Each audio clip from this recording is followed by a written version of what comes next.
Now, as the Brexit drama continues, the man who might soon take over as the next Prime Minister of the UK is making headlines for all the wrong reasons. He's been at the centre of a string of controversies. The latest one involves screaming and shouting, and if reports are to be believed, some broken plates. On Friday, Boris Johnson had some unexpected visitors. A late-night altercation between him and his girlfriend had the police land at his doorstep. One of the neighbours told the media that they could hear a woman screaming from inside Johnson's residence. And after no one answered the door, they were left with no choice but to call the police.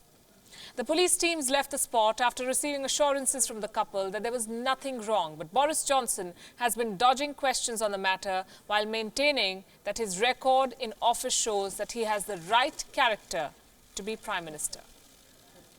But you know as well as I do that there is one subject on everybody's lips today, and they want to know why the police were called to your house in the early hours of Friday morning.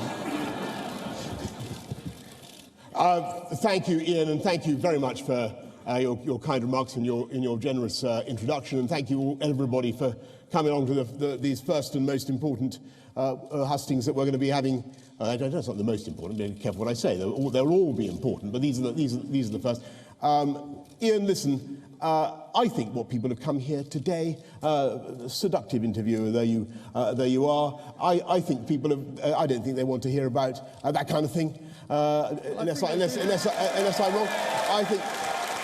I think, forgive me, I think what they want to hear is what my plans are for the country and for our party. We've just taken up a minute with that answer, which has told us absolutely nothing. If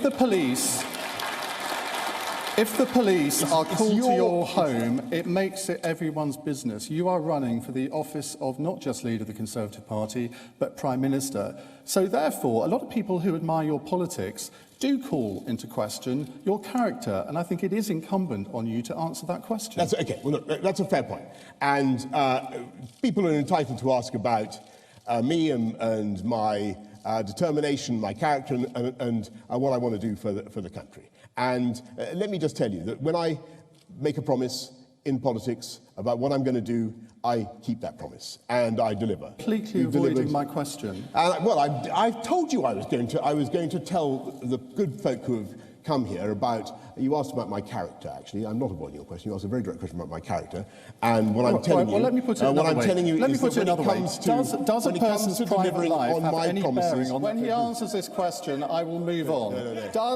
Does a person's private life have any bearing on their ability to discharge the office of Prime Minister? Well, I've tried to give my answer pretty exhaustively. I think what people want to know is whether I have the determination and the courage to deliver on the commitments that I'm making, and it will need a lot of grit right now. And I think people are entitled to think about this, and this is a relevant consideration, actually, Ian. Dodging is the word. Johnson has emerged as the front-runner to replace Theresa May. So if the potential future Prime Minister claims that there is no reason to worry about his morality, the least the people of the UK deserve is an explanation, some say. And they've taken to the streets demanding answers, at least some of them, protesting right outside Mr. Johnson's residence. Boris, when you look out of your window, we'll be there. When you walk down the street, we'll be there. And the next time you smack a woman, we'll be there. You're going to see a lot more demonstrations next few weeks. On the day of when Boris is declared Prime Minister, there'll be a blockade of Downing Street to stop him getting in or going to see the Queen. This incident has now sparked a debate on whether Boris Johnson is suitable for the top job, and his refusal to answer questions is certainly not helping his case.